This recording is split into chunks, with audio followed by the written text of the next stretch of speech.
The new maps, 10 countries that should not exist anymore. The lie the map told you. Look at the map you grew up with. The one that sat on your classroom wall or inside that dusty old atlas, bright, neat, divided into tidy shapes with names printed across them in bold. Every border was clean, every country looked permanent, but here's the thing, that map is already lying to you. Some of those lines don't match the world anymore. Some of those colors, those countries, are fading out, splitting apart, or sinking beneath the waves, and most people haven't even noticed. Because maps whisper a false promise that the world is static, that nations last forever, that the page won't change. But right now, as you listen, there are governments collapsing from the inside. There are entire populations preparing to leave lands that soon won't exist. There are borders being erased not by war but by water. The map is alive, and it's quietly redrawing itself while everyone still points at drawings that died years ago. Here's the strange truth. Our planet decides more than politics ever will. Mountains, rivers, oceans, they dictate the boundaries of power far more than kings or constitutions. And when geography turns against you, no law can save you. The world is full of countries born from accidents of terrain and history, held together by habit, bureaucracy, or hope. But some of those bonds are unraveling right now. Over the next few minutes, we're pulling back the curtain on 10 of them. The fragile nations that geography, climate, or sheer structural design have already marked for collapse. Not all at once. Some will dissolve slowly, like Belgium's uneasy patchwork of languages. Others, like the Maldives or Tuvalu, will vanish physically, their lands swallowed by the ocean. And some, like Yemen or Iraq, will be torn apart because the ground beneath them hides something worth fighting for. This isn't a list born from speculation or conspiracy. It's about cold physics, warm air, mountain ranges, and melting seas. It's about what happens when the natural world stops cooperating with the political one. Because while we argue over elections and treaties, the Earth is drawing new lines with its own hand. You can already see the cracks forming if you look closely. A language border running through Brussels. Coastlines where whole villages are carried away by storms. Rivers that decide who gets to drink and who gets to fight. Satellite images showing cities drying out or drowning. History repeating itself with different flags. Our maps make it look like we control this planet. But look long enough and you realize we're just tenants, temporary guests renting space on a restless sphere that constantly rearranges itself. Every empire thought it was permanent, until the land, the climate, or the people decided otherwise. So maybe it's time to stop asking who draws the borders and start asking what does. Because across the next 10 stories you'll see a pattern. Nations collapsing not because their people failed, but because their geography did. These aren't doomsday prophecies. They're warnings already written on coastlines, fault lines, and faulted governments. 10 countries standing on the edge of their own maps. 10 places whose existence is being renegotiated by the forces underneath, around, and above them. The map you know is already history. The real one, the new one, is still unfolding, quietly, dangerously, one erased border at a time. Belgium, the country too complicated to survive. The story of Belgium begins not with a revolution or a grand declaration, but with a compromise, a stitched-together arrangement designed to keep stronger neighbors happy. In 183, when the Netherlands grew too Protestant and too Dutch for the people living just south, Europe's powers created something new, a small bilingual buffer between France and Germany. It was convenient, it was temporary, and somehow it lasted almost 2 centuries. But cracks run through Belgium's foundation like fault lines. To the north lies Flanders, Dutch-speaking, industrious, tightly organized. To the south is Wallonia, French-speaking, post-industrial, slower to recover from the decline of coal and steel. And right in the middle literally is Brussels, a bilingual capital that answers to both but truly belongs to neither. 3 languages, 3 economies, 3 versions of what Belgium even means. By 2025, those cultural fractures have hardened into political ones. Flemish nationalism isn't just a slogan anymore, it's an administrative agenda. The N-VA, led by Bart de Wever, built their campaign on a simple frustration. Why should the North, with its higher GDP and lower unemployment, keep subsidizing the poorer South? On paper, Belgium is a federal state. In reality, it's a reluctant roommate situation where each floor of the house has locked its own door. Flanders hums with productivity, its ports connecting Europe's manufacturing spine. Wallonia struggles under persistent unemployment. Brussels, fluent in 4 bureaucracies and 1,000 diplomatic acronyms, pretends to mediate while the plumbing between the regions rusts. Every budget meeting becomes an argument about who owes whom. Every election feels like a rehearsal for divorce court. The irony is brutal. Belgium hosts the headquarters of the European Union and NATO, the beating heart of international cooperation, while internally it can barely cooperate with itself. Inside that elegant capital of council meetings and treaties, the national government sometimes goes without formation for months, even years. The record still stands, 541 days between elections and a working coalition. For a democracy, that's not governance, it's paralysis. One could argue that Belgium's greatest export now isn't chocolate or beer, but gridlock. And lately, even Europe is starting to wonder what happens if this small experiment in compromise finally runs out of patience. Let's talk numbers. Flanders, with about 6 million people, generates far more economic output than Wallonia's 6 million. GDP per capita in the north sits around 43,800 euros. In the south, just 30,700 euros. The imbalance shapes everything from job markets to schools to the quiet resentment of who pays what. Flanders, proud and prosperous, looks north and west to the Netherlands and Germany. Wallonia gazes south toward France, where language and culture feel familiar, the same way a sibling might watch a favored cousin. Meanwhile, Brussels stands apart, 2 million people navigating both languages while mostly speaking French. It's nominally shared, practically independent. And it's globally symbolic, diplomats everywhere, decisions for the continent debated daily. So if Belgium splits, what happens to that city? Neither region owns it cleanly, yet it's too valuable for either to lose. Here's where the fantasy of clean separation meets the reality of international logistics. You can't just draw a line through Brussels without cutting the nerve center of Europe. The EU Commission, NATO command, countless embassies, everyone depends on Belgian neutrality. If the country disintegrates, the shock won't stop at its borders. It'll rattle the institutions housed within, forcing discussions about relocation, jurisdiction, even membership. Imagine the EU debating whether its own host nation still legally exists. But from the Flemish perspective, the cost of staying together may already outweigh the risks of breaking apart. They see themselves as footing the bill for inefficiency born elsewhere, their economy bound by compromise. Independence, or at least a confederation model, looks like emancipation. They'd keep their money, their language, their policies. Wallonia would be free to align with France or reinvent itself. Brussels could become an international enclave, a kind of European district much like Washington, D.C., pledged to both but controlled by neither. It sounds tidy, it never is, because beneath the politics lies identity. Families live across the internal border, workers commute daily between regions. 1/3 of Brussels' workforce comes from outside its limits. Split the country and those morning commutes suddenly cross foreign territory. Taxes, social security, healthcare, all would have to be reinvented. That's not separation, that's open heart surgery. And then there's energy and migration, two issues that show how fragile national cohesion has become. In 2024, asylum applications climbed above 40,000, stressing infrastructure unevenly across regions. Integration policies diverged, fueling suspicion between governments that already distrust each other. Meanwhile, energy debates, especially over Russian gas and nuclear policy, turned technical questions into regional identity tests. When the lights flicker, someone wants to know whose grid failed. To outside observers, Belgium looks stable. Quiet streets, full cafes, cautious politicians. But talk to locals and you'll hear fatigue, a sense of carrying a system designed for another century. The joke goes that Belgium proves federalism can stretch infinitely, but the laughter is thinner now. Because what if the stretching has already reached its limit? Foreign diplomats whisper about soft separation, where autonomy becomes so total that the central government fades to ceremony. That's not theoretical. Most core powers, education, culture, welfare, are already regionalized. The federal layer hangs above them, thin and ceremonial, like the frosting on a cake split clean down the middle. Still, watch closely and you'll notice something deeper. Both sides believe they represent modern Europe. Flanders claims efficiency and merit. Wallonia insists solidarity and social rights. Maybe the truth is that Belgium itself became a metaphor, the tension between unity and diversity that defines the entire continent, which makes the prospect of its breakup more than just a domestic affair. If Belgium can't survive difference, what does that say about Europe's grand experiment a few blocks away? Of course, the breakup isn't official. No referendum, no partition treaty, just momentum building slowly, pulled by markets and mindsets rather than militias.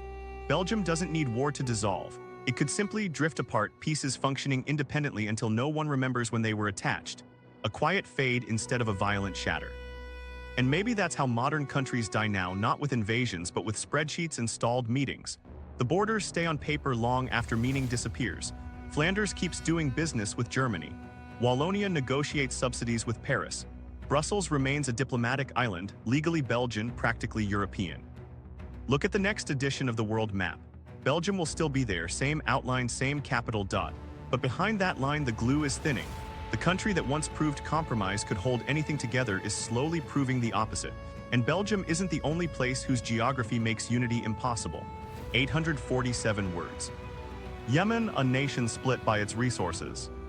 There are countries that fight over politics, and then there's Yemen, a place where the battlefield is literally carved along the veins of its own land. From the mountains of the northwest to the oil fields of Marib, every inch of terrain decides who eats, who governs, and who survives. The map says Yemen singular, but on the ground that word has been plural for years. The story of Yemen's unraveling begins not with ideology but with geography. The north is rugged, mountains rising over 9,000 feet, villages clinging to cliffs, defensible and insular. The south, stretched along the coast, looks outward toward the sea and the world beyond. It's there around Aden that British influence once shaped a distinct identity, more cosmopolitan, more maritime. Two countries existed before, North and South Yemen. They united in 199, but the terrain never agreed with the paperwork. Fast forward to 2014, when the Houthi movement swept out of the northern mountains and seized the capital, Sana'a. Suddenly the country was split again, Houthis in the north, the recognized government forced south to Aden, and a Saudi-led coalition launching a bombing campaign to restore control. 8 years of airstrikes followed, more than 25,000 by some counts. The north hardened under siege, while the south became a patchwork of militias, separatists, and foreign interests. The map's single outline blurred into gray zones that even locals struggled to name. At the center of everything lies Marib, an oil-rich province in the middle of the desert. Whoever controls Marib controls the cash flow that keeps their side alive. For years, both forces have fought over it, sending waves of fighters across sand and scrubland just to capture refineries and pipelines. The geography turns each offensive into a logistical nightmare. Scorching heat by day, freezing cold by night, few roads, and even fewer friends. Yet the risk is worth it, because those oil fields fund the war that decides Yemen's political future. But oil isn't the only prize. The Tahama coastal plain, Yemen's breadbasket, once produced most of the nation's food. Now it's a wasteland scarred by craters and famine. Blocks on imports, destroyed irrigation, and failed rains have left millions on the brink of starvation. People risk sniper fire just to fetch water from broken wells. Geography once fed Yemen, now it's starving it. Meanwhile, in the south, the Southern Transitional Council, the STC, controls much of Aden and the surrounding coast. Their goal isn't just autonomy, it's resurrection, the rebirth of South Yemen as a separate state. They even fly the old flag, red and blue, under a single star. To them, unity failed. And the people who remember pre-199 independence say the map should never have changed in the first place. From above, satellites show a divided nation. Green mountains in the north lit by scarce nighttime electricity, brown deserts cut by front lines, and blue ports guarded by warships. Those ships belong mostly to outside powers. Saudi Arabia and the UAE back different factions. Iran arms and supports the Houthis. It's become a continental chessboard with Yemen as the sacrificial square. Each outside player chases influence and resources, using local terrain as their playing field. This external tug-of-war mirrors older history. Think back to Sudan before it split, or Libya after Gaddafi fell. In each case, oil underground magnified every political fault above. Yemen fits that pattern almost perfectly. The north controls territory, the south controls the sea. Both need the resources of the other, but neither trusts enough to share them. Each alliance is temporary, every ceasefire is brittle. The human toll is staggering, 19,000 civilian deaths. More than 2/3 of the population relying on food aid, whole generations who have never known peace. But what makes Yemen's story different is its geography's active role in sustaining the division. The mountains shield the Houthis from invasion. The open south favors armored columns and coastal supply lines from foreign patrons. Nature itself draws a frontier tougher than any border fence. If you look closely at the modern map, you'll see Sana'a marked with a small circle labeled capital. But functionally, Yemen has several capitals now. Aden in the south, seat of the nominal government. Sana'a in the north, stronghold of the Houthis. Mukalla and Sayyan in the east, run by local militias or tribes. Each issues its own bureaucratic stamps, its own taxes, its own checkpoints. The cartographers can't keep up. The conflict even rewired identity. Ask a northerner who they are and you might hear Zaidi, one of Yemen's main Shia branches. Ask a southerner and you'll hear Hadrami or Adani. These aren't just sects, their geographies turned into tribes of destiny. When environmental collapse hits, they survive locally, not nationally. That's how countries fade. People stop referring to the larger shape and start clinging to the terrain that still sustains them. Water scarcity deepens the fracture. Centuries of fragile agriculture depended on mountain terraces and seasonal monsoons. Now drought, overuse, and population growth have drained aquifers faster than warheads ever could. The capital once relied on wells that now sit dry. In some places, water trucking costs more than food. When scarcity meets inequality, rebellion becomes self-reinforcing. The next conflict might not be over oil, it might be over what's left to drink. Peace talks try to reassemble Yemen on paper. Committees meeting in Geneva, in Riyadh, in Muscat. But each plan crashes against geography. How do you reunify a country whose economy, society, and terrain all reward division? Even if guns fall silent, borders drawn by cliffs and oil wells remain. And every local commander who learned to profit from the chaos has no interest in another central government taking his territory away. In truth, there may be no going back to a singular Yemen. The landscape itself now resists it. The north will likely consolidate under Houthi administration, a quasi-state recognized by few but functioning in practice. The south may move toward autonomy backed by foreign money and coastal trade. Between them, a stretch of desert policed by shifting alliances, essentially a void. Some call this a temporary ceasefire line. Others quietly treat it as the birth of two nations.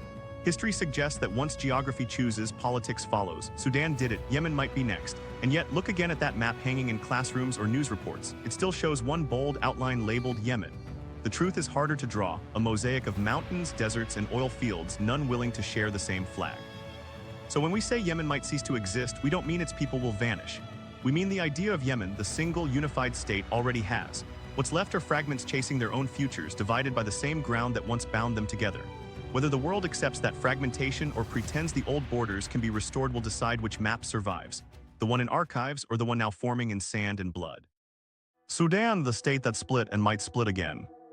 In 2011, the world watched as Sudan shrank. The new border between North and South wasn't just a political line, it was an acknowledgement that geography had finally won. After decades of civil war, millions dead, and countless promises broken, South Sudan became the world's youngest country. For a brief moment, it looked like peace had been traded for partition. But the ink hadn't even dried on the new maps before the next fractures began to form. To understand why Sudan keeps breaking, you have to look at what it's built on and what it is. The north is mostly desert, a vast expanse of dust and stone shaped by the Nile, where life clings to the riverbanks like moss around a vein. The south, now across another border, is rich with oil, water, and green. The separation line was drawn through those resources like a scar, giving each side part of what the other needed, and ensuring neither could truly thrive alone. It's the geographical equivalent of ripping a body in half and letting each half fight for the heart. After the 2011 secession, Khartoum lost almost 3/4 of its oil revenue overnight. The pumps, ports, and pipelines that once fed its budget now lay inside an independent country that still relied on the North's refineries and infrastructure. Trade didn't stop, but trust did. Arguments over transit fees, border control, and oil-sharing treaties resurfaced almost instantly, proving the split solved geography with politics but ignored economics. Meanwhile, inside what was left of Sudan, other divisions began to boil over. Darfur, the western region that had already endured genocide and displacement, never truly stabilized. Blue Nile and South Kordofan continued to host rebel movements demanding autonomy. The same logic that ended one civil war, let those who feel different go their own way, echoed through every corner. And suddenly the question wasn't whether Sudan could hold together, but which piece would leave next. In 2019, the military removed Omar al-Bashir, the dictator who'd controlled the country for 3 decades. Crowds filled the streets of Khartoum chanting for freedom and democracy. But after the cheering faded, 2 rival generals stepped into the power vacuum. Abdel Fattah al-Burhan for the army, Mohammed Hamdan Dagalo, Hemedti, for the rapid support forces. The partnership lasted just long enough for both men to realize they couldn't share a country either. By 2023, Sudan was back at war with itself. Different players, same pattern. Look closer and you'll see geography quietly directing the script again. The army holds the central riverine region, rich with farmland and bureaucratic control. The RSF came from the arid west, where migration routes and gold mines fund militias and maintain loyalty. 2 landscapes, 2 economies, 2 versions of power. One draws its strength from the Nile, the other from the desert. The fight isn't ideological, it's ecological. Control the roots, control survival. In a country this large, twice the size of France, distance itself becomes an enemy. The desert swallows roads. Communications fade beyond a few hundred miles. When Khartoum burns, half the country doesn't even see the smoke. Each province lives semi-independently out of necessity. Combine that with ethnic diversity, hundreds of groups, dozens of languages, and nationhood starts to look like wishful thinking held together by uniforms and fuel shortages. And then there's water. For centuries, the Nile has been both Sudan's gift and its curse. 95% of the population lives within a few dozen kilometers of it. Climate change is tightening that grip, bringing stronger droughts and unpredictable floods. Upstream, Ethiopia's massive Grand Renaissance Dam is altering the flow, threatening to weaken Sudan's irrigation cycles. If the water runs short, agriculture, the only stable income outside oil, collapses. When countries rely on one river and that river changes, politics become hydrology by another name. Neighboring states know this. Egypt watches Sudan's instability like someone living downstream from a broken dam. Ethiopia eyes the eastern border, where shared ethnic groups ignore the frontier entirely. South Sudan trades oil through northern ports but keeps one hand on the pipeline's shut-off valve. Every neighbor has a stake in what happens. Sudan's fragmentation could redraw half the map of East Africa, and none of those new lines would be peaceful. The humanitarian cost today rivals Syria's. Millions displaced, cities without electricity or hospitals, hunger spreading through camps where aid can't reach because no one controls the roads. The UN calls it one of the world's worst crises, but numbers can't explain what's happening. A state hollowing out, its institutions retreating behind armed factions who care less about flags than funding. When people flee, they take their identities with them. And when enough people do that, the state itself evaporates. Look at Darfur again, the so-called periphery that never stopped burning. The same militias once accused of genocide now operate as independent warlords. In the absence of governance, old tribal councils and local armies command what's left of authority. Some regions trade with Chad more easily than with the rest of Sudan. To many there, the capital is a distant rumor. You can't expect unity in a country where roads function better as escape routes than connections. Peace agreements have come and gone, the 2005 Comprehensive Peace Agreement, the later Juba negotiations, but none address the physical layout that makes administration nearly impossible. To govern Sudan effectively, you'd need either omnipresence or teleportation. Terrain beats bureaucracy every time. The hills of the Nuba, the dunes of Darfur, the empty gap between city clusters, each slows supply lines, weakens cohesion, and invites rebellion. And even if the guns fall silent, what remains? Oil reserves that are depleting, farmland drying out, gold fueling smuggling networks instead of budgets, a population half under 30 with no reason to believe in national identity. Geography built a house too spacious to police and too poor to maintain. Politics simply handed out eviction notices. Now whispers grow louder about a second partition, multiple Sudans emerging where one used to be, Darfur autonomous again, the East seeking its own authority, Central Sudan clinging to the Nile like an island. Technically, they might form a loose confederation. Realistically, they might not speak to one another at all. If that happens, the world will act surprised, but it shouldn't. The first split in 2011 didn't end an old pattern, it confirmed it. Sudan has always been multiple ecosystems forced under one banner, desert, savanna, and river competing for dominance. You can force them to share a name, but not a destiny. So when someone claims Sudan is collapsing, they're using the wrong metaphor. It isn't falling, it's reverting. Returning to the mosaic the mapmakers tried to simplify, like a cracked clay pot dissolving back into the soil it came from. The outlines we drew were temporary, the terrains underneath permanent. And as war and drought repeat their lessons, Sudan is teaching the same truth its map once ignored. You can divide a country from its people, but you can't divide people from their geography. The Maldives paradise that's physically disappearing. If you've ever seen a postcard of paradise, a turquoise lagoon, overwater bungalows, coral framed by perfect sunlight, you've seen the Maldives. What that postcard never tells you is that it's also a countdown. Because beneath those calm blue waves lies a clock ticking louder every year, and the number it's counting down to is 0. The Maldives stands barely 1.5 meters above sea level. 80% of its islands sit lower than the average human height. For now, the water laps at the beaches politely, but the tide line keeps creeping forward. What used to flood once in a lifetime now floods every season. 90% of the islands report annual flooding, and almost all of them are eroding, losing the sand their entire existence depends on. Picture 515,000 people spread across tiny fragments of coral, 188 inhabited islands scattered like beads across the Indian Ocean. The capital, Malé, looks like a city built on a rooftop, dense, vertical, crowded to the edge. There's no room left to expand, no hill to climb when the ocean rises another half meter. So when the storms hit, there's nowhere to go but the water. By 203, the nation's own environmental reports expect 1 in 100-year floods to occur almost annually. That means schools, hospitals, power stations, all the things that define a functioning state are within the splash zone. 44% of settlements and more than 80% of critical infrastructure lie within 100 meters of the shore. The sea doesn't need to conquer the Maldives, it just needs to stand still and wait. The government calls it a climate emergency. For Maldivians, it's not a slogan, it's Tuesday. Every monsoon season, roads turn into rivers, wells fill with saltwater, crops rot. People have already relocated from disappearing islands to larger ones, carrying whatever they can before their homes wash away. On satellite images, entire neighborhoods look fuzzy at the edges where waves have chewed the land thin. The health impacts sit quietly in the background. Heat illnesses climbing, dengue fever spreading, drinking water becoming brackish. Doctors warn that every 1-degree rise in temperature pushes up stillbirth and premature birth rates by about 5%. But statistics can't measure what happens when a child grows up never expecting their island to last their lifetime. Economically, the nation leans heavily on tourism, 30% of GDP, much more in practice. The same beaches that feed families are vanishing step by step, while resorts spend millions building seawalls that slow erosion for a few more seasons. This is climate triage disguised as hospitality infrastructure. You can book a week in paradise, but under the villa someone's pumping sand to keep your floor above the tide. And yet the Maldives isn't surrendering. In 2021, it passed a Climate Emergency Act declaring that the right to a safe environment is a human right. It joined the UN's early warnings for all program to build nationwide alert systems by 2027. At COP28, the president promised to plant 5 million trees, an act equal parts adaptation and defiance, a statement that if the sea wants their land, it'll have to fight roots as well as waves. There's also land reclamation, dredging sand from the seabed to create higher islands.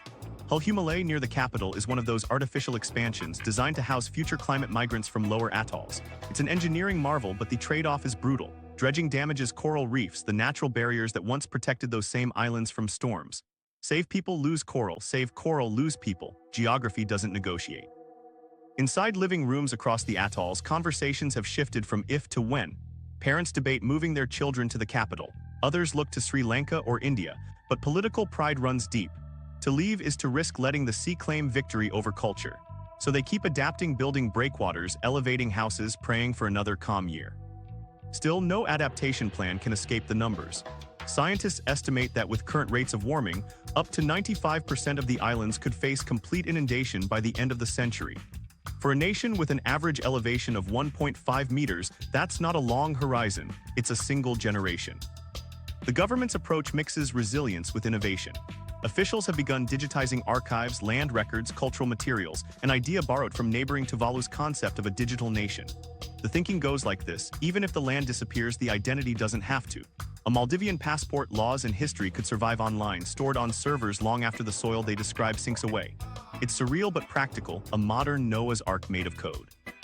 Yet survival in the cloud doesn't solve what happens on the ground. Half of Malay's housing sits within 100 meters of the coast. Adding storm drains or higher foundations buys time, not permanence.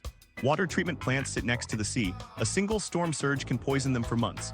Energy grids corrode in salt air. Insurance models don't even have categories for country at risk of vanishing entirely. For all its vulnerability, the Maldives stands as a moral compass at every climate negotiation. Its diplomats speak louder than its size should allow. They remind the world that it produces 0.003% of global emissions, basically nothing, but pays one of the highest prices. When they take the podium at the UN, they're not pleading for sympathy, they're issuing a preview. What's happening there will happen elsewhere, just slower. Walk through Malay at dusk and you'll hear the sea before you see it, the endless heartbeat of waves slapping concrete. Kids still play football on the beach. Tourists take sunset photos that look eternal, but locals count tides the way others count days. High water isn't an event anymore, it's a schedule. Experts have begun calling the Maldives the first nation that could become stateless by climate change. It sounds dramatic until you realize it's legally true. International law defines a state by population, government, territory, and recognition. Lose the territory and you're in legal limbo. No rules exist for a country that dissolves physically but still owns citizenship. Lawyers are scrambling to invent frameworks for something history never prepared for a nation without ground. Maybe that's why the Maldivian message resonates. We are not drowning, we are fighting. It's printed on banners, repeated in speeches, whispered like a prayer against the roar of the waves. Because in the end, this isn't just a story of destruction, it's a test of imagination. Can a civilization outthink the ocean? Can identity outlast land? The next world map might show blue where 33 atolls used to be. Airline routes will still say Malay, a dot on the screen leading to a place half reclaimed, half virtual. Tourists will still fly, cameras ready, chasing the last sunsets of a sinking paradise. And somewhere between sand and server, the idea of the Maldives will keep treading water, refusing to go under quietly. Tuvalu and Kiribati, countries without land. Far out in the Pacific, beyond the usual air routes and weather radar chatter, lie two nations that might soon exist only in memory and metadata. Tuvalu and Kiribati are names you've probably skimmed past on maps without realizing they carry a prophecy. They are not just small, they are temporary. Their highest points reach barely 8 meters above the sea. Most of their land sits lower than the roof of a single-story house, and the ocean has already started taking the edges first. Tuvalu has 9 islands, narrow strips of coral threaded together by causeways that flood with each king tide. The capital, Funafuti, looks like a runway between two horizons, the Pacific on one side, the lagoon on the other, nothing in between except a single road and the sounds of surf. When storms arrive, waves wash across from coast to coast. The government doesn't issue evacuation orders anymore, there's nowhere higher to go. Kiribati, east of Tuvalu, stretches across 3.5 million square kilometers of ocean but barely any solid ground. 32 atolls plus one lone island, all fragments of reefs surrounding lagoons that glitter from space. It's a nation scattered so widely that flying from one end to the other takes longer than crossing the continental United States. Yet all that water protects nothing. Salt water is seeping into wells, poisoning gardens, turning once fertile earth into brine. For years, the warnings sounded abstract. Sea level rise, projected inundation, risk scenarios. Now they're measurements on people's doorsteps. Residents talk about the noise a collapsing seawall makes when it crumbles at night. Children walk to school through knee-deep tidal pools that used to be streets. Funeral grounds wash away, exposing coffins like driftwood. These aren't freak events, they're ordinary months. The science behind their disappearance is brutally simple. As the planet warms, sea levels rise about 1 centimeter every 3 years. That may not sound like much until you realize it turns low-lying islands into bathtubs that never drain. Even a modest cyclone can push waves across entire atolls. The groundwater lens, a thin layer of fresh water floating on heavier seawater, gets thinner each season. Once it's gone, wells go salty, crops fail, and disease spreads. Tuvalu's agriculture has already collapsed to the point where imported food is staple, not luxury. Faced with that reality, both governments began looking for a future beyond geography. Tuvalu's foreign minister made headlines when he recorded a UN speech standing knee-deep in seawater, declaring that the nation would continue even if the land disappeared. Behind the symbolism lies a radical plan, transforming Tuvalu into the world's first digital nation. Every law, record, and cultural artifact is being scanned and stored online, a kind of national backup drive. They're building a virtual Funafuti in cyberspace, complete with parliament buildings and archives, so that citizenship, property rights, and identity survive even if the physical borders sink. It's an audacious answer to an existential problem. If the ocean erases your territory, can you take your nation with you into the cloud? Kiribati's strategy looks more terrestrial but no less surreal. Its former president bought a chunk of land in Fiji, 20 square kilometers, to secure a potential refuge for displaced citizens. He called it migration with dignity. The idea isn't mass evacuation, it's managed continuity. Families would move in waves, integrate gradually, carry their culture rather than abandon it. In theory, Kiribati could relocate its entire population while keeping its sovereignty alive abroad. But the legal framework barely exists. International law still assumes a country must have a fixed territory. What happens when your GPS coordinates are underwater? The coming wave of climate displacement makes Tuvalu and Kiribati test cases for the 21st century. Imagine trying to maintain voting rights, taxation, and passports for citizens scattered across dozens of host nations. Without recognized land, can they claim an exclusive economic zone or fishing rights? Those maritime areas are rich with tuna worth billions. If the islands vanish, do those waters become international commons? That single question could spark future geopolitical battles, as valuable ocean territory becomes ownerless. For now, residents continue life as usual, balancing faith with fatalism. Church congregations meet on beaches that shrink yearly. Children still learn traditional navigation by stars, though each generation watches more of their ocean routes turn unpredictable. Village elders plant mangroves to slow erosion, a gesture equal parts hope and defiance. They know the science says it will buy only years, not decades, but those years matter. There's also the quiet trauma of watching identity dissolve. Citizenship, ancestry, and community aren't paperwork, they're geography embodied in memory. Losing the land means losing graves, landmarks, histories etched in stone. That's why both nations emphasize cultural preservation as much as legal survival. In Tuvalu's digital project, local artists are designing virtual representations of islands, dances, and festivals. It may sound futuristic, but it's really archival, an attempt to protect heritage the way people once stored grain for hard winters. Outside aid trickles in. Australia and New Zealand offer migration channels, though limited. Seasonal worker programs let citizens earn money abroad while slowly adapting to life elsewhere. Yet for every family that leaves, another stays, unwilling to let their homeland vanish unwitnessed. Some say they'd rather go down with their islands than scatter across continents as statistical refugees. The word they use is manya, sacred connection to land and spirit. Meanwhile, the international community debates definitions. The United Nations has no clear term for climate refugee. The 1951 Refugee Convention covers persecution, not sea level. Lawyers are proposing new categories: climate displaced persons, deterritorialized citizens, but none carry binding rights. Until they do, Tuvaluans and Kiribati remain caught between rising tides and unmoved bureaucracies. Scientists estimate that by 210, many of these atolls will be underwater at high tide. But the process is already unspooling faster than forecasts predicted.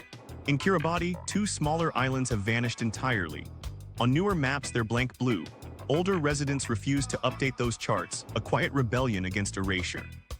When you ask locals what they fear most, they rarely mention drowning. They talk about becoming invisible, about waking one morning to learn the world stopped recognizing their nationality. One activist put it bluntly, "If our country disappears, who are we citizens of?" It's the existential question no civilization has ever faced. Throughout history, countries fell through conquest or collapse, but the land always remained. Tuvalu and Kiribati will be the first to lose even that certainty. Their fates force us to reconsider what a nation really is: a flag, a place, or a shared act of memory. Maybe the answer lies somewhere between coral and code. A generation from now, schoolchildren might log into virtual classrooms labeled Tuvalu or Kiribati, taught by elders streaming from new homes abroad. The passport chip might still say Republic of Kiribati, even if its territory exists only as digital coordinates preserved by satellite data. In that way, these islands without land may pioneer a strange form of immortality. They'll vanish physically but persist legally and culturally, a warning written in water, a lesson for every coastal capital that still imagines permanence. The tide is rising, the servers are humming, and the map makers are waiting. Because someday soon they'll have to decide whether to erase these tiny nations from the physical world or mark them in a new layer altogether. Nations not of earth but of memory. Afghanistan, the country's geography won't let it unite. Afghanistan's borders look decisive on a map, a perfect diamond wedged between Iran, Pakistan, China, and the Central Asian republics. But lines drawn across mountains mean little to the people who live inside them. For centuries, those mountains have divided language, tribe, and power so thoroughly that no ruler, foreign or domestic, has ever managed to thread them together into one durable state. Afghanistan isn't just difficult to govern, it's nearly designed not to be. Start with geography. The Hindu Kush cuts straight through the country like a stone spine, splintering valleys and isolating communities. In some provinces, the nearest town lies closer across the border than within Afghanistan itself. Roads twist through passes blocked half the year by snow. A farmer in Bamiyan can go his entire life without ever hearing the accent of Kandahar. These are not just scenic differences, they're natural partitions. Now overlay history on that topography. Pashtuns dominate the south and east, Tajiks the northeast, Hazaras the central highlands, Uzbeks the north. Each region formed around a valley system, separated by stone barriers that doubled as ethnic walls. The British learned this the hard way in the 19th century when their columns marched into mountain bottlenecks that functioned less like terrain and more like traps. The Soviets learned it again in the 198s, tanks built for plains grinding helplessly on steep, narrow tracks. The United States learned it once more after 2001, whining battles but never geography. Even peace has trouble traveling here. A decree issued in Kabul might take months to reach a district in bad action, and by the time it does, the local Khan has already issued his own. Governance becomes local by necessity, tribal by default. Central authority exists mostly as rumor between mountain ranges. Each valley negotiates its own version of Afghanistan, sometimes loyal, sometimes indifferent, occasionally hostile. The terrain also explains the country's addiction to resistance. Conquerors can capture cities, but in Afghanistan, cities do not command the countryside, they perch on it like guests. After 20 years of foreign presence, the pattern repeated: control the capitals, lose the roots between them, watch the outskirts recolonize themselves with insurgency. Geography wages guerrilla warfare all by itself. Decades of conflict hardened those divisions. When the Taliban first rose in the 199s, their power grew along Pashtun corridors in the south, moving up familiar valleys where shared dialects eased allegiance. Northern commanders, Tajik and Uzbek, formed the Northern Alliance among peaks where Taliban's supply lines struggled. The front lines mirrored the contour map more than the political one. The united Afghanistan, recognized by other states, never reflected the truths of the ground underneath. When the Taliban returned to power in 2021, they inherited a country less like a nation than a collection of fiefdoms connected by need. Provinces acknowledged Kabul nominally but continued to solve problems the old way, locally, through elders, militias, and trade. The new rulers promised security, geography delivered limits. In winter, whole regions vanished behind avalanches. In summer, deserts expanded, roads melted, and border crossings buzzed with smugglers faster than customs could tag them. The economy only deepened isolation. Opium, Afghanistan's most notorious export, thrives precisely because of geography: dry slopes, hidden valleys, ideal for secrecy and irrigation alike. The same ruggedness that defeats armies protects the crop that funds them. When sanctions cut formal income, the drug trade surged again, binding highland farmers to criminal networks that operate transnationally. To a poppy grower, the nation that matters most is the route leading to Pakistan's border markets. Water scarcity adds another fracture. Years of drought have turned parts of the north into dust bowls, while glacier melt floods southern riverbanks too suddenly to store. Each region fights a different war with nature, some for water, some against it, and these contradictions make unified planning impossible. It's almost poetic. The same streams that should connect provinces instead spark local disputes over canals and dams. Look east toward the Khyber Pass. It's been history's revolving door of armies: Persians, Greeks, Mongols, British, Soviets, Americans, all trying to move through, none staying comfortably inside. On the other side sits Pakistan, whose frontier tribes share kinship with Afghan Pashtuns. That overlapping identity has kept the border, the Duran line, more suggestion than fact. To families straddling both sides, nationality depends on which checkpoint is open that week. Islamabad uses this ambiguity strategically, offering sanctuary to certain factions while denying responsibility when those same fighters cross back over. Afghanistan's geography invites infiltration because its mountains don't sign treaties. To the north, the story flips. The Amu Darya River separates Afghanistan from the Central Asian republics, acting as both border and barrier. Smuggling routes flow more easily over that water than legal commerce ever has. The former Soviet states prefer buffer zones over friendship. China eyes the narrow Wakhan corridor mostly for security, keeping it sealed like a pressure valve, preventing chaos from spilling into Xinjiang. Every neighbor touches Afghanistan physically, but treats it geopolitically as quarantine territory. Inside, communities survive by looking outward. Hazara traders source goods through Iran. Northern businessmen rely on Uzbekistan's rail lines. Southern families cross into Pakistan for healthcare. Each limb reaches toward a different neighboring power instead of the heart in Kabul. Connectivity replaced loyalty, economy replaced unity. The state remains an address, not a functioning network.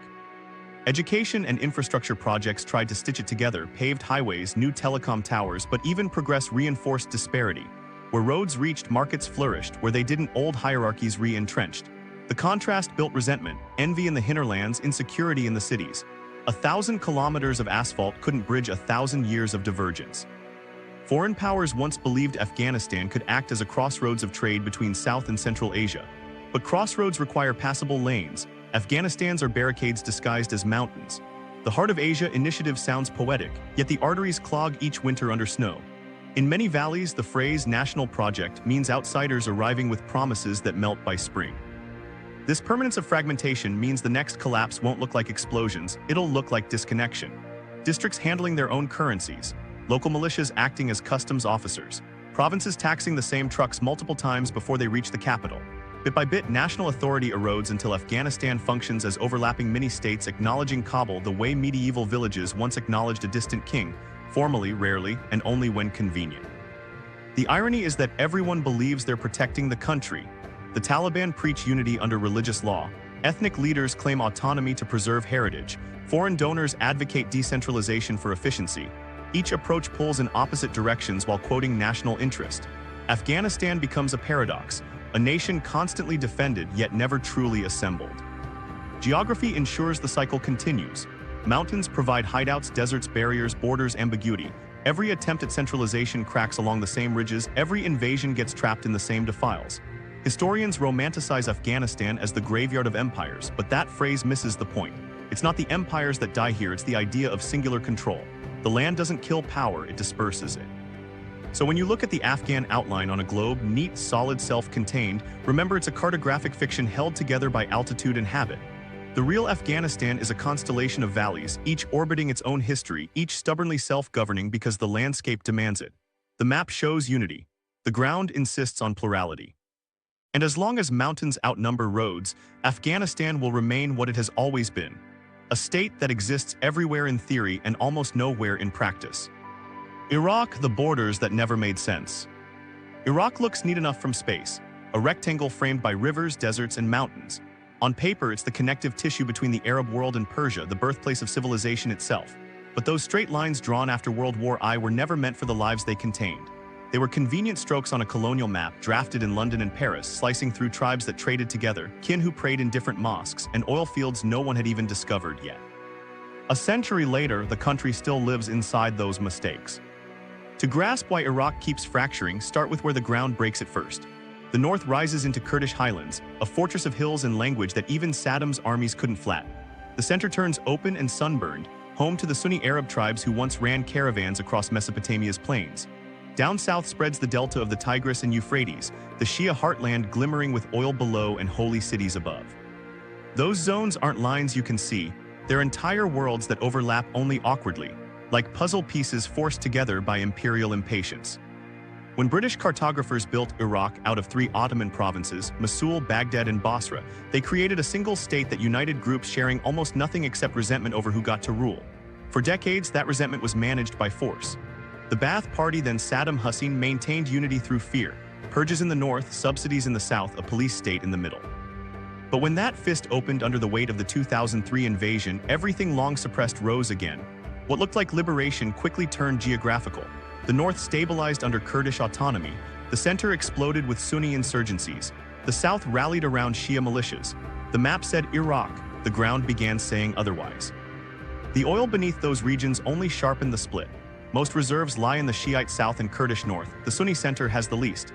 That means the two ends of the country sit rich while the belt in between grows angry. Each sees independence not just as freedom but as a financial upgrade. The Kurds in particular turn geography into leverage, mountains for defense, oil for income, American backing for legitimacy. Their capital, Erbil, began acting like a separate country long before it said so out loud, issuing visas, signing contracts, flying its flag beside but not beneath Baghdad's. In 2017, the Kurds held a referendum.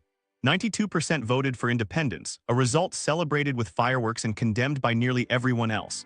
Baghdad sent troops north, neighbors closed borders, exports froze.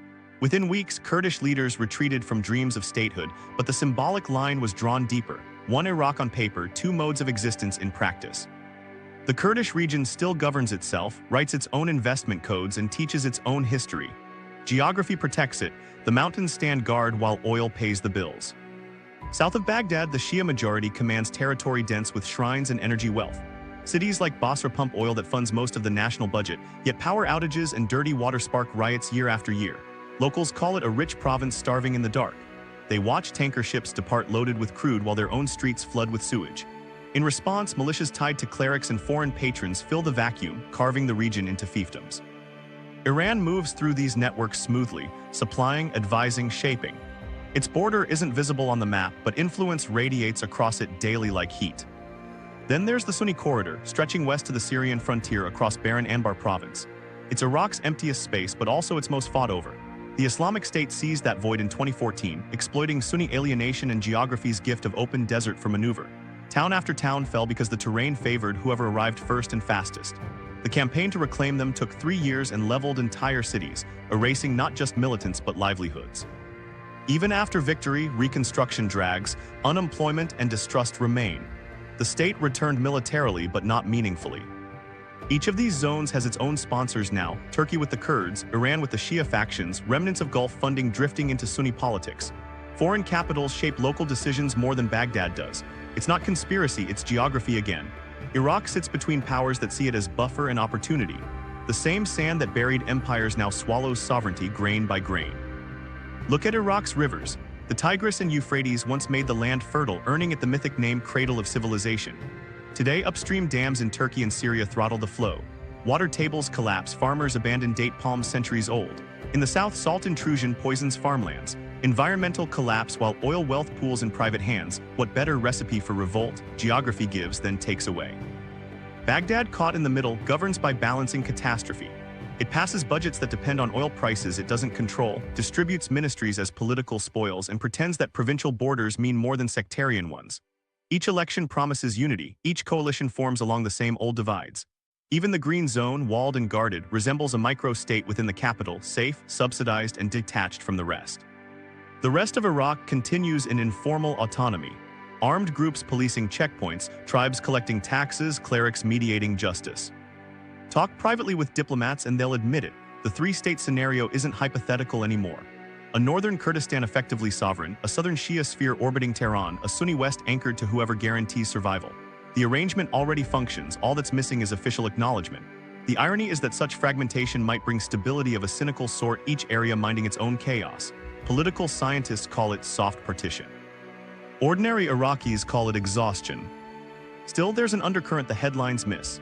Younger generations are starting to reject the sectarian geography altogether. In protests from Basra to Baghdad, Shia and Sunni marched together under one flag, chanting not for religion or region but for electricity, jobs, dignity. Their unity lives in streets, not in borders. But those movements face militias, drought, unemployment, and a political system designed to stay divided. Idealism runs faster than concrete change. Drive from Erbil's neon malls to Mosul's ruins to Basra's oil flares and you'll cross 3 different futures pretending to share a past. In the north, investors speak English to Europeans. In the center, shopkeepers trade in dollars because dinars fluctuate. In the south, clerics quote sermons over megaphones while oil terminals shine on the horizon. It's one passport, many realities. When outsiders call Iraq unstable, they often mean unpredictable for business. But the deeper truth is simpler. The borders themselves never match the land's social gravity. Centuries of empires from Abbasids to Ottomans governed regions that made sense topographically. The modern state collapsed back into those natural basins once control loosened. The lines we see today trace rivers and mountain shadows more accurately than political slogans. So what future can be drawn from this mismatch? Some analysts imagine a loose confederation, a federal system rewritten to match the facts on the ground. Others warn that recognizing separation would invite every divided country to follow. Yet denial won't fuse these fragments back together. The last 20 years proved that tanks can enforce unity only until roads run out. Geography always wins the long game. Iraq's tragedy isn't failure, it's misalignment.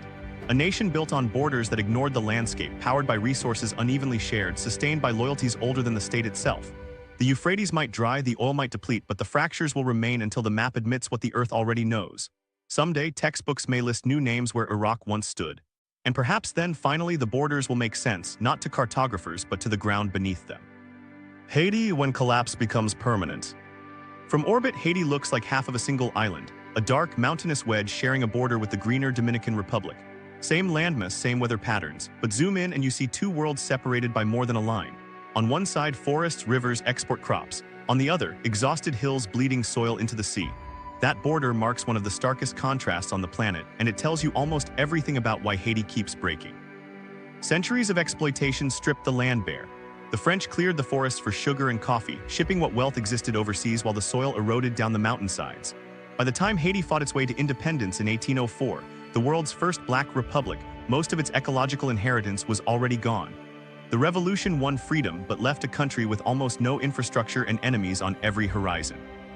France demanded reparations for lost slaves, an extortion that drained Haiti's treasury for 100 years. That single debt started a cycle that never really ended, extraction feeding collapse. Deforestation became the slowest ongoing disaster. Today, less than 2% of Haiti's original tree cover remains. Without roots to hold the ground, every hurricane or seasonal rain scours farmland into rivers, turning valleys into mud and choking coral reefs near the coast. In the countryside, where most Haitians still farm for subsistence, fertile topsoil slides away faster than they can plant again. Forests become charcoal, charcoal becomes income, income buys one more week of survival, and the hills turn bare a little further. What nature doesn't destroy, instability does. Political power in Haiti resembles musical chairs. Presidents toppled, coups recycled, interim governments dissolving before policies can stick. Since 2021, after the assassination of President Jovenel Moïse, there hasn't been a single national election. Rival gangs filled the gap, carving Port-au-Prince into zones ruled by gunpoint and invisible borders. In some neighborhoods, crossing a single intersection means crossing from one faction's territory to another. The police are outnumbered, underpaid, and often outgunned. All this happens in a geography that amplifies every weakness. Steep terrain means roads wash out with every heavy rain. Earthquakes rip through poorly built cities. The 7-magnitude quake in 201 flattened 300,000 buildings in 40 seconds and killed more than 200,000 people. 11 years later, another quake hit the south, undoing a decade of slow reconstruction. Each disaster pushes people toward the capital, crowding them into unplanned slums on unstable slopes that will crumble during the next storm cycle. Haiti's geography isn't just difficult, it's adversarial. Then there's water, too much and never enough. Torrential rains trigger floods, but months of drought follow. Crops fail either way. Rivers clogged with sediment overflow into streets carrying refuse and disease. Cholera outbreaks introduced by contaminated UN peacekeeper camps after the 201 quake returned repeatedly. For residents, recovery has become a permanent verb, something done every season, never completed. Even when foreign aid pours in, it rarely lands evenly. Money pools in NGOs and international contracts while local institutions erode further. The more outside groups manage basics like healthcare and schooling, the less the state appears capable of doing so itself. Dependency replaces governance. The country becomes a patchwork of humanitarian zones instead of one functioning system, a map drawn by donors rather than citizens. Contrast that with the Dominican Republic next door. They share earthquakes, hurricanes, colonial scars, but the eastern half kept its forests and built tourist infrastructure on stable terrain. When storms hit, roads reopen in days. On the Haitian side, landslides bury the same highways for months. Geography favors one, punishes the other, but policy magnifies the difference until it feels geological. Standing at the border near Jemani, the color line between green forest and gray dirt looks artificial, almost painted. Yet it's the product of 2 centuries of divergence, environmental stewardship versus desperation economics. Each natural shock deepens political fragility. When Hurricane Matthew struck in 2016, the wind stripped the southwest bare, destroying 90% of crops in some areas. Food prices tripled. Within weeks, looters raided warehouses, gangs resupplied themselves from aid trucks. Disaster became industry. Every new storm funds old networks, non-state actors who distribute relief only to supporters or charge security fees to escort convoys. Climate change doesn't just threaten Haiti physically, it has become part of its political economy. In Port-au-Prince today, nearly half the population lives in informal housing. Piles of concrete line the bay like broken teeth. Silt and waste pour downhill into runoff channels that used to be streets. At night, gunfire echoes from Cité Solo where gangs fight over fuel depots. Entire neighborhoods can find themselves under siege, cut off from food deliveries while the government negotiates via radio. When outsiders talk about state failure, that phrase feels clinical. Locals describe something more personal, the daily calculation of which route home won't get you kidnapped. Still, Haiti endures. In markets you hear laughter, defiance, rhythm, the cultural muscle memory of survival. Music from tap-tap buses, painted slogans about divine protection on rusted doors. People rebuild endlessly because the alternative is unthinkable. But exhaustion shows. Migration to the Dominican Republic and the United States drains youth and skills. Those who stay behind rely on remittances that outweigh domestic exports. The working economy has moved abroad. What remains is subsistence and improvisation. Environmental scientists warn that if deforestation and erosion continue at current rates, portions of western Haiti could become effectively uninhabitable within 30 years. Not underwater like the Maldives, but stripped of usable soil and fresh water. Landslides would turn greater sections into danger zones each rainy season. Imagine a country where the risk map slowly devours the political one until living space itself shrinks to pockets. That's the trajectory already visible from satellite data. International plans propose massive reforestation projects, renewable grids, and urban drainage systems. On paper, they could stabilize the island, but none can function without consistent government, and that remains the missing ingredient. The present administration rules by decree dependent on foreign security assistance. Elections keep postponing themselves. When people joke that Haiti is a provisional country, it cuts deep because it's true. Everything here, from constitutions to bridges, feels temporary. If there's a darker possibility than collapse, it's replacement. Analysts talk quietly about a future where foreign administrators or regional coalitions manage Haiti directly, citing peacekeeping precedents. The argument is pragmatic. To restore order, someone must take charge. But it would also mean the end of sovereignty in everything but name, a second colonization disguised as rescue. Many Haitians fear that outcome more than any storm. They fought too hard for independence to see it outsourced again. And yet the world may soon face that ethical dilemma. When a nation becomes a humanitarian operation indefinitely, when governance evaporates but people remain, what defines its continuity? Haiti embodies that question. A country that refuses to disappear but can no longer fully function. A place where each earthquake or hurricane piles debris atop unanswered history. Stand on a hillside overlooking Port-au-Prince at dusk, and you'll see the pattern clearly. Orange fires of cooking charcoal, the silhouettes of deforested slopes, the glitter of generators flickering against the dark. It's beautiful and tragic, a nightly reminder that resilience alone can't substitute for structure. The soil keeps sliding downhill, taking the promise of recovery with it. One day the world map might still include Haiti out of habit, even as foreign agencies manage its ports and protect its leaders. By then the name will survive, but the meaning will have changed from independent republic to permanent ward of the international community. That's the slow final stage of collapse, when a nation remains visible but no longer governs its own fate. Haiti isn't there yet, but the slope under its feet is steep and it's raining again. Syria, a map frozen by war.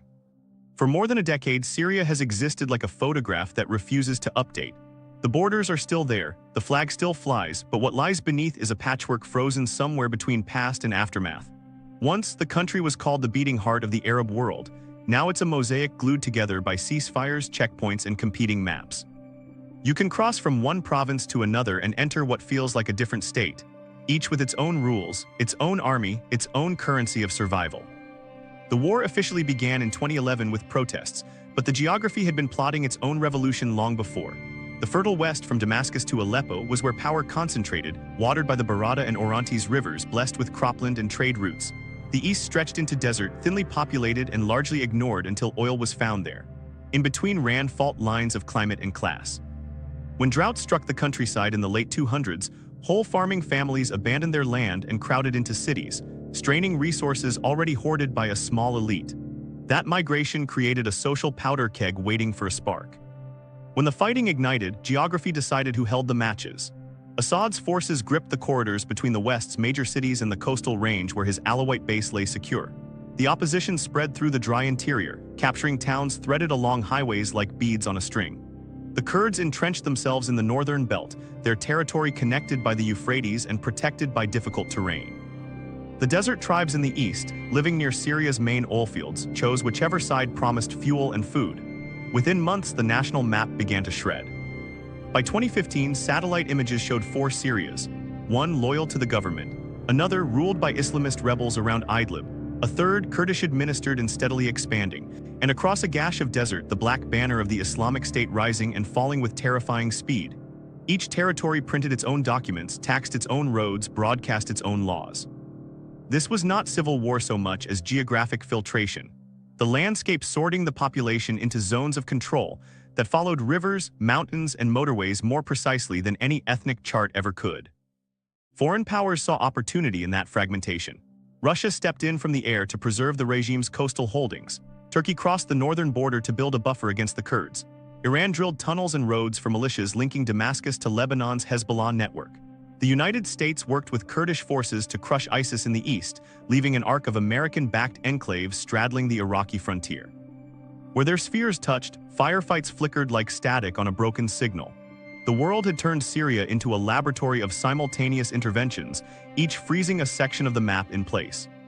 Today, Damascus controls barely 2/3 of what its textbooks claim. Idlib remains a rebel pocket propped up by Turkey. The northeast functions under the flag of the autonomous administration, backed by American presence but unrecognized officially. The desert south sees periodic clashes that singe villages, then fade into silence until next season. Technically, it's one country. Practically, it's 4 operating systems that occasionally intersect through black markets and prisoner exchanges. The ceasefire lines solidify a little more each year, like cooling lava that eventually becomes new terrain. The physical environment reinforces this stasis. The Euphrates River slices east to west, doubling as both lifeline and frontier. Whoever controls dams like Tabqa controls electricity for millions. Water scarcity turned infrastructure into leverage, valves replaced ballots. Up north, the mountains near Latakia act as a shield for the government's heartland, while open plains in the interior expose insurgents to drones and airstrikes. Geography dictates fate. Rebels flourish in pockets hard to bomb, regimes survive near coasts that guarantee resupply. Cities tell the story in ruins. Aleppo, once Syria's economic jewel, split along invisible lines of class and militia control until bombardment erased both. Entire districts remain rubble fields people now call concrete valleys. In Homs, reconstruction projects rebuild central squares but leave surrounding neighborhoods sealed off behind checkpoints. It's not rebuilding, it's selective archaeology, preserving the image of unity while reality stays fractured. The human cost has frozen too. More than 6 million Syrians live as refugees abroad, another 6 displaced within. Camps have turned semi-permanent. Zaatari in Jordan now has street names, hospitals, schools, a city outside the country belonging to it all the same. Generations are growing up identifying with a homeland they may never re-enter. When they draw maps at school, they trace outlines older than their lifetimes. Meanwhile, the politics of return stagnate. Every regional summit calls for reconstruction funding, but donors disagree on who should get it. The regime demands recognition, the West demands reform. The result, paralysis. International agencies repair water pipelines in cities that still experience shelling because waiting for peace would mean closing shop forever. Aid becomes maintenance for a limbo state, enough to prevent collapse, never enough to restore. Economically, sanctions, corruption, and territorial fragmentation have reduced Syria to survivalism. The currency inflates by the week. Fuel shortages paralyze transport even as smugglers run convoys nightly across military frontiers. Farmers in the south trade vegetables to insurgent zones in exchange for diesel, bribing every checkpoint along the way. Commerce has adapted to division better than politics ever could. Profit ignores allegiance. And yet outside powers have quietly institutionalized this arrangement. Russian outposts along the coast, American bases near the oil fields, Turkish forts on the frontier, they all create stability of convenience. No side can win outright, none wants to lose access. The frozen conflict hardens into an accepted status quo, a map both everyone denies and everyone enforces. Children born during the war now reach adolescence having never seen a unified country. To them, Syria is a flag on passports, not a continuous land. Climate change lingers beneath it all, silent but merciless. Droughts return regularly, draining reservoirs and driving new migrations toward already fractured cities. Each environmental collapse revives the exact pressures that started the uprising: rural despair, food insecurity, inequality. Even if the guns stop, the soil continues the war. The Earth is redrawing boundaries through scarcity, deciding which regions remain habitable and which fade to dust. Ask Syrians about the future and you'll hear a weary realism. Some speak of federalism, others of managed partition, few mention true reunification. The front lines, they say, have become local borders harder than stone. Children learn them by landmark, the bridge you can't cross, the road where soldiers change uniforms. It's knowledge passed like folk geography, how to survive in a country formally whole but permanently divided. So when you look at a modern political map of the Middle East and see Syria shaded one uniform color, remember that ink lies. Inside that outline exist several nations orbiting each other uneasily, held in suspension by exhaustion. The war didn't just destroy unity, it replaced it with equilibrium. A frozen one brittle as glass, likely to shatter if anyone tries to thaw it. The guns may have quieted, but the geography hasn't. It's still drawing new borders, one sandstorm, one drought, one checkpoint at a time. Ukraine, Europe's great border test. On the eastern edge of Europe, a border meant to mark stability has become a moving target. Every few months, satellite images show new demolitions, new trenches, new colors on the map. Ukraine's outline still appears solid in textbooks, but in reality, it's a work in progress, one of the most contested shapes on Earth. What began in 2014 as a regional conflict has evolved into a test of how long a country can survive when geography itself turns against its sovereignty. Start with Crimea. A peninsula shaped like a hand reaching into the Black Sea, it was transferred from Russia to Ukraine in 1954, back when both belonged to the Soviet Union and borders seemed ceremonial. When that union collapsed, Crimea stayed with Kiev by paperwork, not consent. Russia never stopped considering it strategically its own, the warm water navy base, the buffer against NATO, the thread connecting past empire to future security. In 2014, that history reawakened at gunpoint. Soldiers without insignia, little green men, appeared, the flag changed, and suddenly a sovereign state lost 2 million citizens and 2 centuries of coastal access in less than a month. But Crimea was just the preface. The real strain lay inland, across the flat steppe of Donbass where seams between east and west had always been visible in language, culture, and industry. Coal mines, steel plants, Russian-speaking towns built along Soviet rail lines, all tied economically to Moscow long after politics separated them. When protests swept Kiev in early 2014, that legacy exploded into war. Militias declared people's republics in Donetsk and Luhansk. Kiev sent troops. Moscow sent everything but admission. The front line ossified into trenches zigzagging across wheat fields, a First World War scene reborn with drones and satellite intel. For 8 years, the stalemate held, casualties slow, diplomacy slower, until February 2022 shattered the illusion of limits. Russian columns crossed from north, east, and south, racing toward a capital expected to fall in days. Geography favored the invader at first, broad highways leading from Belarus straight into Kiev suburbs, flat ground for armor, short supply chains from border depots. But geography then flipped sides. Ukraine's marshes, forests, and rivers became natural fortifications. Spring thaw turned roads into mud pits. Bridges blown by retreating defenders flooded the landscape, trapping convoys. What should have been a swift conquest turned into logistical collapse televised worldwide. That reversal marked a lesson in modern topography. Land still matters. Technology can overlay it but can't erase it. The Dnipro River split the battlefield cleanly in half. Western Ukraine remained relatively safe, a rear base supplied by Europe through Poland. The east became a patchwork of occupied zones, bombardment belts, and liberated towns rebuilt only to be shelled again. Each advance or retreat shifted the borders by centimeters on official maps, yet by entire histories on the ground. Beyond the fighting lay deeper fractures that geography exposed. Ukraine's infrastructure, its energy grid, rail hubs, and port access, was built for the Soviet map, concentrated east and south where war now raged. When missiles targeted power plants in 2022 and 2023, blackouts cascaded across the network like dominoes because generations still depended on regions now contested. Repair crews worked while artillery thundered miles away. Every circuit restored felt temporary. Keeping lights on became an act of national defiance. Economically, the war rearranged the national compass. Before the invasion, most exports, grain, steel, left through Black Sea ports like Odessa and Mariupol. With those routes blockaded or destroyed, trade detoured westward through Romania and Poland, forging new dependencies and permanently reorienting commerce toward the EU. The result was unintentionally transformative. Ukraine's physical survival forced economic convergence with Europe faster than decades of negotiation ever could. The country's map didn't just lose territory, it rotated geopolitically. Meanwhile, the population map shifted even faster. Millions fled west, forming the largest refugee wave in Europe since World War II. Cities like Lviv doubled overnight while entire eastern districts emptied. Families scattered across borders, yet still wired money and hope back home, creating a diaspora economy that now underwrites daily life. Each busload of evacuees carried not just people but future electoral realities. Post-war Ukraine's center of gravity physically moved toward countries that sheltered it. Culturally, the invasion erased old ambiguities. A generation that once spoke Russian by habit switched languages mid-sentence as an act of resistance. Streets renamed, statues toppled, curricula rewritten. Geography used to divide identity, east versus west, rural versus urban, but bombardment unified it under survival. The idea of Ukraine grew larger even as the land beneath it shrank. It's one of history's stranger transformations. Invasion solidifying nationhood by forcing everyone to look outward together. Still on a physical scale, attrition continues. The Eastern Front crawls along industrial wastelands, mines flooded, towns leveled into open fields. Satellite data shows agricultural output collapsing, fields once golden now pockmarked by craters visible from space. Rivers run black with spilled fuel and ash. Reclamation will take decades, assuming borders ever stabilize.